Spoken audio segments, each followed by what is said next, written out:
my evening with all of you and with a much, much larger crowd and much better people, right? Right? President Donald Trump renewed his fierce battle with the nation's political press corps on Saturday night, while America's journalistic upper crust were feting themselves at the annual White House Correspondents' Dinner in Washington. Trump was in Harrisburg, Pennsylvania, speaking to nearly 10,000 people, a crowd that he claimed broke the all-time record for the arena. "There's another big gathering taking place tonight in Washington, D.C.," he said, drawing a chorus of boos. "A large group of Hollywood actors and Washington media are consoling each other in a hotel ballroom in our nation's capital right now," he said, insisting that I could not possibly be more thrilled to be more than 100 miles away from Washington's swamp. Trump also said he had attracted a much larger crowd and much better people.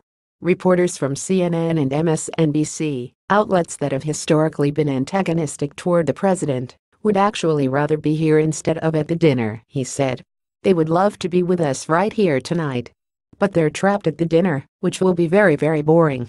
The media," he said, "deserves a very, very big, fat failing grade for its coverage of his first 100 days in office." He singled out the failing New York Times, saying its poor financial management has forced it to shrink its print edition past the point where pretty soon they'll only be on the internet. Vice President Mike Pence introduced the commander-in-chief, congratulating him for completing 100 days of action, 100 days of consequence, and 100 days that will be remembered as the days we began to make America great again.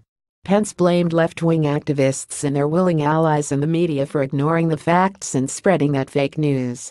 "He's driving them all a little bit crazy," he said. Trump, said Pence, has signed more bills cutting job-killing regulations than any president in American history.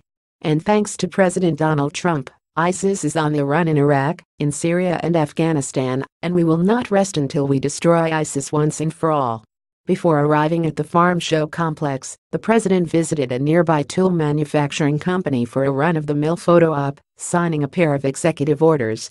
Asked about the correspondents' dinner competing for media oxygen with his rally, the president said that he wishes the D.C. press corps a good dinner. Trump focused during his weekly radio address on Rust Belt states including Pennsylvania, where his improbable election was cemented. Saturday's speech was a laundry list of campaign issues, folded together with a collection of his deliverables since Inauguration Day. Terrorism and border security consumed more of Trump's time than other issues and produced the most applause. But Trump, as he was throughout the campaign, was never more wound up than when he addressed the physical barrier he has promised along America's southern border.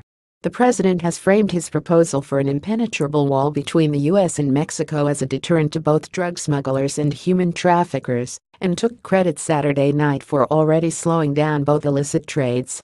"The world is getting the message," he said.